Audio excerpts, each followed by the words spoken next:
Bismillahirrahmanirrahim. Assalamualaikum warahmatullahi wabarakatuh, and a very good morning I bid to all.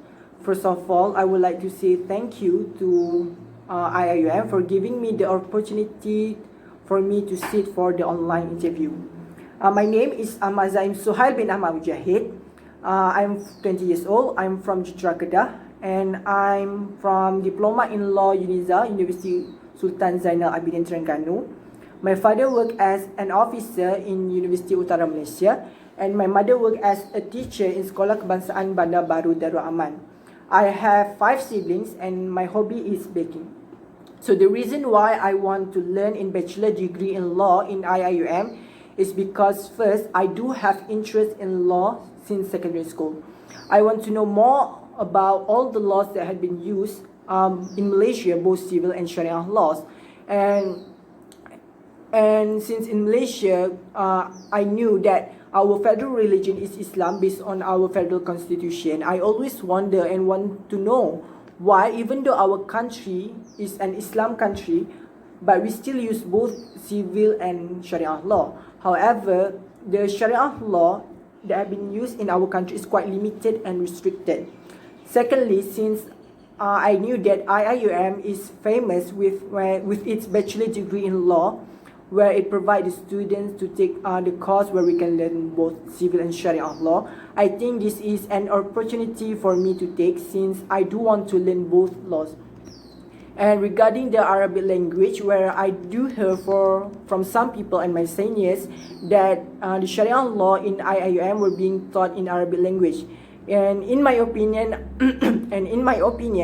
I think I will not have any major problem, since I do have the basic in Arabic language.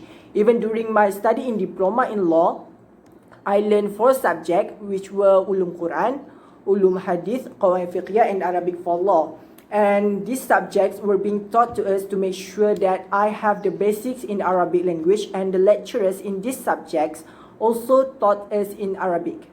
And during my study in diploma in law, the extracurricular activities that I had participated and done was I was a member in a dancing club by the name Club Pesona Tari in UNIZA, and I had represented my university UNIZA to the FESCOM 2019, which is Festival Kebudayaan Universiti Awam.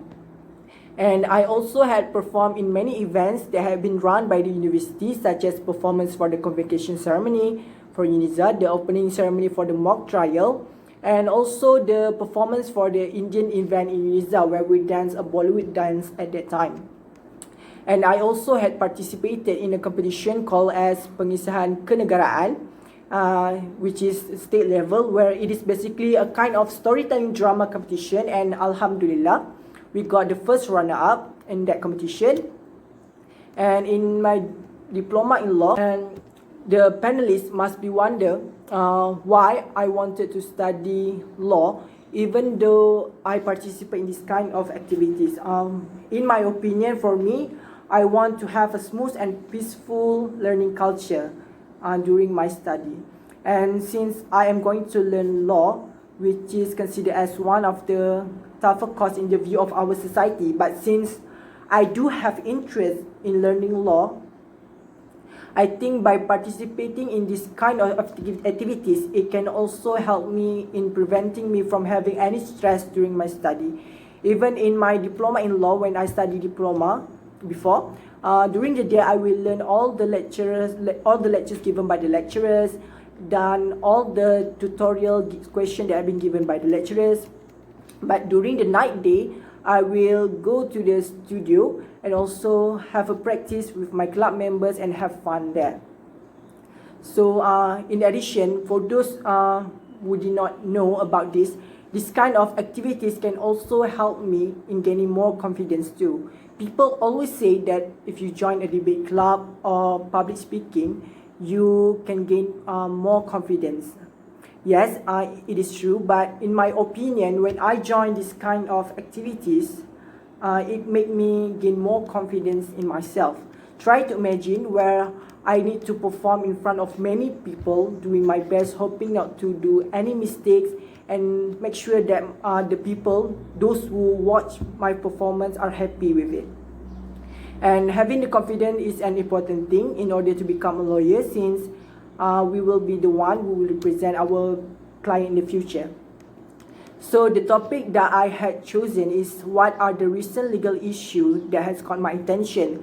So for me, it is the issue about which court have the power to give the jurisdiction for the case of liwat, where it is the issue is whether the civil court or the Sharia court has the power.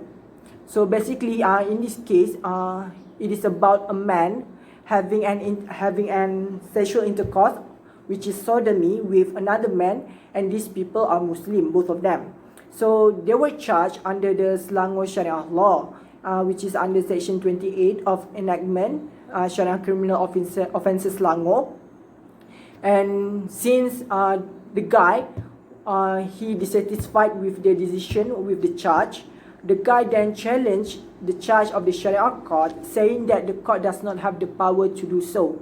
And in this case, it was held by our own Chief Justice, who is Tun Tengku Maimun Tuan Mat, that Selangor Sharia Court does not have the power to give jurisdiction for offences of liwat. This is because in our criminal law, the criminal law is the jurisdiction of the federal government under the federal list, under our federal constitution.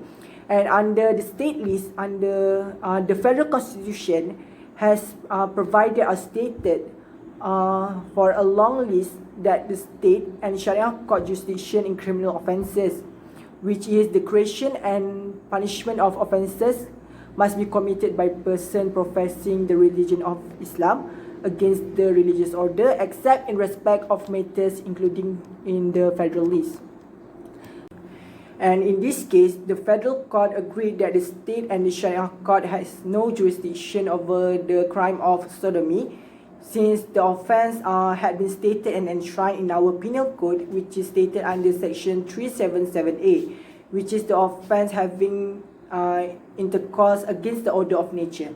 And in my point of view, I think that the judge did give a good judgment, since if the judgment was given to the Sharia court, it may contrary, or it will contrary to our federal constitution that we have today. However, I think that our country need to start change our legal system relating to the Sharia and civil court in terms of their powers. The government need to give more power to the Sharia court in giving their jurisdiction, and they may do so by improving our constitution that we have today. And in my point of view, I think that the judges who had heard the case had known that it is better for the case to go to the Sharia court, since the case involved both Muslim parties, and the offence committed was contrary to the religion. However, since the case was related to our constitution, such judgment had been given, because if we change the judgment for these cases, it may give a drastic change to our law in the future. So I think it is up to the government itself to improve our law to this, in order to make sure that our society nowadays can live in a perfect or in a good law in the future. I think that's all from me. Thank you, and Assalamualaikum warahmatullahi wabarakatuh.